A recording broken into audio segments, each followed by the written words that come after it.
ఇప్పుడే మేము ఇక్కడ ముందాక నారాయణ నామం చెప్తుంటే మన వాళ్ళు చక్కగా తాళాలు పట్టుకుని దాంతోపాటు తాళం తెస్తున్నారు. అంటే కూడా ఒక చిన్న భజన బృందం అయి ఉంటారు అని మేము అనుకుంటున్నాం.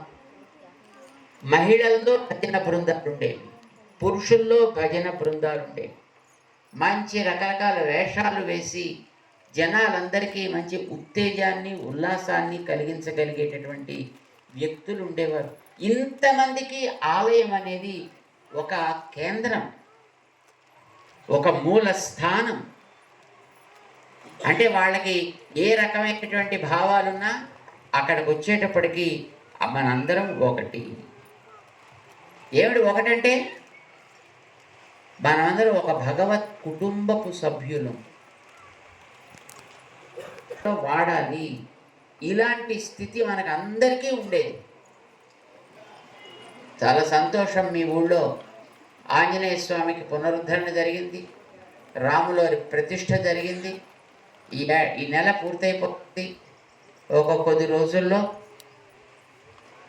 కొత్త సంవత్సరం వస్తుంది. మొదటిసారి శ్రీరామ నవమి మీ ఊళ్ళో చేసుకోవడానికి మంచి రామ మందిరం వచ్చేసింది. ఆల్రెడీ సొంతంగా ఎక్కడికో పోనక్కర్ లేకుండా మీ ఊళ్ళోనే హాయిగా రామ కళ్యాణం, సీతారామ కళ్యాణాన్ని మీరందరూ కూడా ఈసారి సంతోషంగా ఉంది. మనందరికీ ఇలాంటి పరిస్థితి ఉండాలి. ఒక ఏక కుటుంబం, మనం అందరం అంత రాముడి కుటుంబము.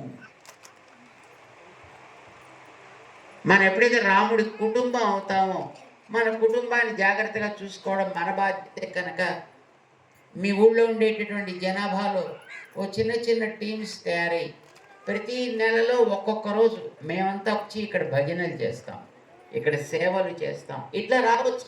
మరి ఇప్పుడు వస్తున్నారు లేదో మాకు తెలియదు. ఇప్పుడు అలాంటివి ఏం లేవు, అలాంటి పాటలు వాటి లేవు.